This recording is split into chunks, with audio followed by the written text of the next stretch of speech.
অবহেলায় অনাদরে ধ্বংসের মুখে প্রখ্যাত গণিত শাস্ত্রবিদ কেপি বসুর বাড়ি।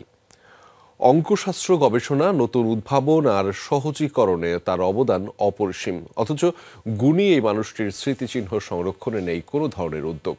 দূর দূরান্ত থেকে দর্শনার্থীরা গেলেও বাড়িটির বেহাল দশা দেখে ভগ্ন হৃদয় নিয়ে ফিরে আসেন।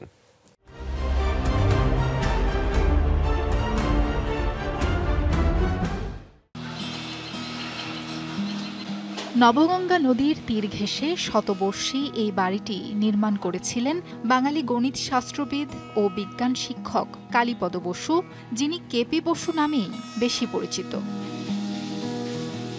ঝিনাইদহ সদরের হরিশঙ্করপুর গ্রামে 1865 সালে জন্ম কেপি বসুর। শিক্ষা জীবনের সূচনা হয় গ্রামের পাঠশালায়।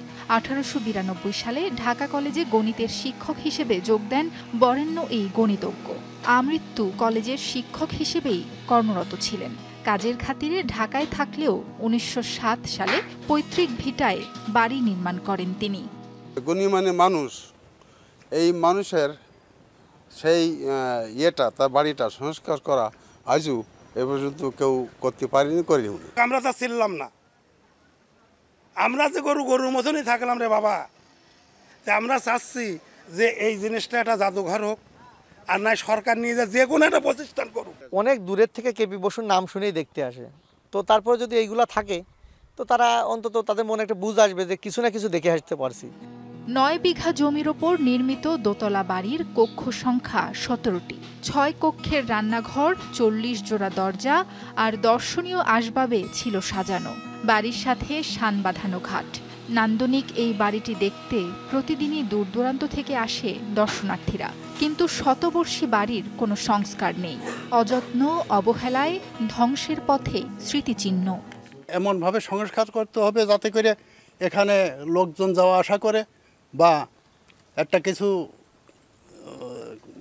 মানে তার নামটা থাকে। যদি এটা সংস্কার হয় তাহলে পরবর্তী যে প্রজন্ম আছে এরা তার ঐতিহ্যটা মনে রাখবে, কেপি বসু মনে রাখবে।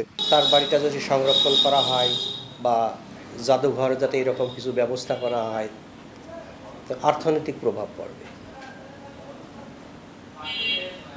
এইভাবে আমরা প্রস্তাবটা ইতিমধ্যে পাঠাইছি। স্থানীয়দের দাবি, উত্তরসূরিরা ভারতে চলে গেলেও বাড়িটির মালিকানা কেপি বসুর নামেই রয়েছে। জীর্ণ ভবনটির একাংশে আশ্রয় নিয়েছে 5 সদস্যের একটি পরিবার। এখন ছাদের কার্নিশ টার্নিশ উঠলে ইট টিটগুলো খুলে পড়ে যায়, এখন তো ঝরঝর করে সুড়কি টুটকি পড়ে। মেলা পুরাতন হয়ে গেছে, তো যার কারণে এই অবস্থাটা আর কি। প্রতিদিনই কম বেশি পর্যটক আসে, আগের চেয়ে অবশ্য পর্যটক সংখ্যা বেড়েছে, কিন্তু ওই ধ্বংসস্তূপ হয়ে গেছে, যার কারণে খুব সমস্যা। যে কোনো সময় কিছু সাইড ধসে পড়তে পারে। কেপি বসুর নামে এই দালানটা যাতে খুব নামে অথবা সারা জীবনকার জন্য আমাদের একটা স্মৃতি হয়ে যাতে আমাদের সামনে থাকে। মাত্র 54 বছর বয়সে মারা যান অসম্ভব প্রতিভাধর এই ব্যক্তিত্ব। ক্ষণজন্মা কেপি বসু প্রজন্মের জন্য রেখে গেছেন গণিত শাস্ত্রের অনেক সূত্র আর গবেষণা কাজ। তার স্মৃতি বাঁচিয়ে রাখতে কার্যকর উদ্যোগ চাইছে জেলাবাসী। সাবরিনা লিজা, যমুনা নিউজ।